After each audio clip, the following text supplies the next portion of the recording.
السلام علیکم۔ فرعون نے ایک بار خواب میں دیکھا کہ اس کا تخت اوندھا کر گر گیا ہے۔ فرعون نے خواب کی تعبیر کرنے والوں سے اس خواب کی تعبیر پوچھی اور یہ جاننا چاہا کہ آخر میرے اس خواب کا مطلب کیا ہے۔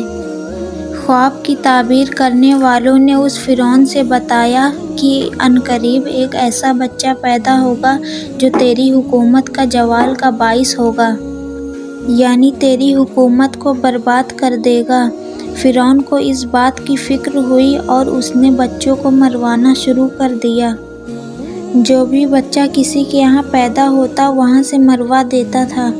حضرت موسیٰ علیہ السلام جب پیدا ہوئے تو اللہ نے حضرت موسیٰ علیہ السلام کی ماں کے دل میں یہ بات ڈال دی تھی کہ اسے دودھ پلاؤ اور جب کوئی خطرہ دیکھو تو اسے دریا میں ڈال دینا۔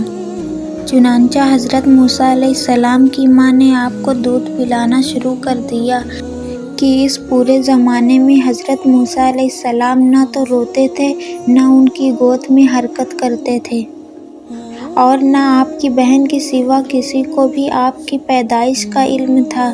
پھر جب 3 مہینے کا زمانہ گزر گیا تو حضرت موسیٰ علیہ السلام کی ماں کو خطرہ محسوس ہونے لگا، اور جب زیادہ خطرہ محسوس ہوا تو خدائے تعالیٰ نے موسیٰ علیہ السلام کی ماں کے دل میں یہ بات ڈال دی تھی کہ اب موسیٰ کو ایک صندوق میں بند کر کے دریا میں ڈال دے اور ذرا برابر بھی فکر نہ کریں، ہم اسے پھر تمہاری گود میں لے آئیں گے۔ چنانچہ حضرت موسیٰ علیہ السلام کی ماں نے ایک صندوق تیار کیا اور اس میں روئی بچھائی اور موسیٰ علیہ السلام کو اس میں رکھ کر صندوق بند کر دیا اور یہ صندوق دریائے نیل میں ڈال دیا، اور دریا سے ایک بڑی نہر نکل کر فرعون کے محل میں گزرتی تھی۔ فرعون اپنی بیوی آسیہ کے ساتھ نہر کے کنارے بیٹھا ہوا تھا۔ جب ایک صندوق نہر سے آتے دیکھا تو اپنے کنیزوں اور غلاموں کو صندوق نکالنے کا حکم دیا۔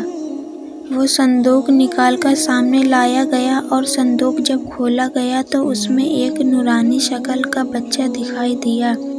ایک ایسا بچہ ہے جو دور سے ہی چمک رہا تھا۔ اس بچے کو دیکھتے ہی فرعون کے دل میں عجیب سی محبت پیدا ہو گئی۔ وہ اس پر اپنی جان نچھاور کرنے کے لیے تیار ہو گیا ہے، لیکن کچھ ہی زمانے کے بعد اس کے قوم کے لوگوں نے اسے بھڑکانا شروع کر دیا اور اس سے یہ کہنا شروع کر دیا کہ تو کیوں پاگل پن کاٹ رہا ہے؟ ذرا سوچ، اگر یہ وہی بچہ ہوا جو تیری حکومت کو برباد کرنا ہے تو تیرا کیا ہوگا؟ چنانچہ فرعون اپنے قتل پر آمادہ ہو گیا اور وہ ان لوگوں کے بہکاوے میں پوری طرح سے آ گیا اور ان کے قتل کرنے کا ارادہ کرنے لگا۔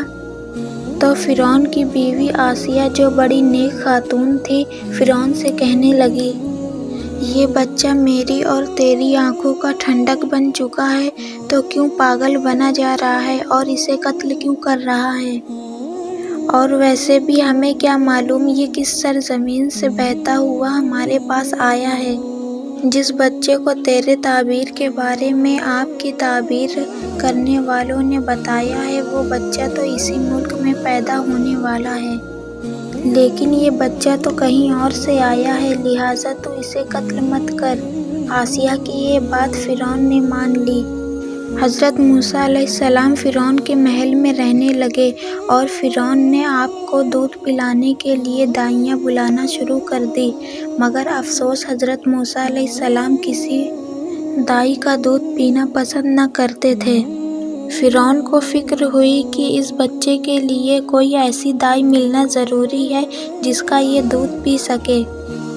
ادھر حضرت موسیٰ علیہ السلام کی ماں اپنے بچے کی جدائی میں بے قرار تھی، اور حضرت موسیٰ علیہ السلام کی بہن جس کا نام مریم ہوا کرتا تھا وہ آپ کی تلاش کرنے اور معلوم کرنے میں لگی ہوئی تھی کہ صندوق کہاں پہنچا ہے اور آپ کس کے ہاتھ ہیں۔ آپ کی تلاش میں تھی، یہاں تک یہ پتہ کرتے کرتے فرعون کے محل میں پہنچ گئی، اور جب معلوم ہوا کہ میرا بھائی اسی محل میں ہے اور کسی دائی کا دودھ نہیں پی رہا اور وہ ابھی بھی بھوکا ہے تو وہ فرعون سے کہنے لگی کہ فرعون میں تجھے ایسی دائی کی خبر نہ دوں جس کا دودھ یہ بچہ ضرور پیے گا۔ فرعون نے کہا اس سے اچھی کیا بات ہے، ہاں ضرور ایسی دائی لاؤ جس کا یہ دودھ پی سکے۔ چنانچہ وہ ان کی خواہش پر اپنی والدہ کو بلائی، اور جب حضرت موسیٰ علیہ السلام کی والدہ موسیٰ علیہ السلام کے سامنے آئی تو اس وقت حضرت موسیٰ علیہ السلام فرعون کی گود میں تھے اور دودھ کے لیے رو رہے تھے۔ فرعون آپ کو بہلا رہا تھا۔ جب آپ کی والدہ آئیں اور آپ نے ان کی خوشبو پائی تو فوراً ہی حضرت موسیٰ علیہ السلام آپ کی خوشبو پا کر چپ ہو گئے اور اپنی والدہ کا دودھ پینے لگے۔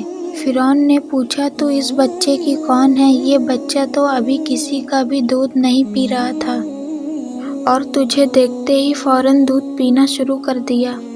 حضرت موسیٰ علیہ السلام کی ماں نے کہا میں ایک پاک صاف عورت ہوں اور میرا دودھ خوشگوار ہے، جسم خوشبودار ہے، اس لیے جس بچے کو مزاج صفائی پسند ہوتا ہے وہ بچے دوسرے عورت کا دودھ نہیں پیتے، لیکن میرا ضرور پی لیتے ہیں۔ فرعون نے بچہ انہیں دے دیا اور دودھ پینے کے لیے انہیں مقرر کر لیا، اور ان کو اس بچے کے گھر لے جانے کی بھی اجازت دے دی گئی۔ لہٰذا آپ موسیٰ علیہ السلام کو گھر لے آئی اور اللہ تعالیٰ کا یہ وعدہ پورا ہو گیا کہ ہم اسے پھر سے تمہاری گود میں لے آئیں گے۔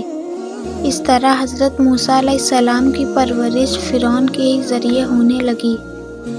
آپ دودھ پلانے کے زمانے تک اپنی والدہ کے پاس رہے۔